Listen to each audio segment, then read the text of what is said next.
my YouTube channel. Today we have a lot of animals. Let's learn their names one by one.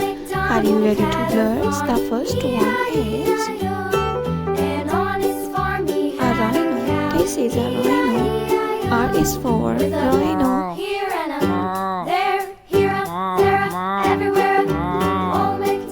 This is a deer. D is for deer. This is a saurus. A saurus. Old MacDonald had a farm. This is a sheep. This is a sheep. And on his farm he had a pig. This is a rooster. This is a rooster. This is a cheetah. This is a cheetah. MacDonald had a farm. This is a cow. A cow. This is a hen. This is a hen. This is a hen. This is elephant. Elephant. E is for elephant. This is a panda.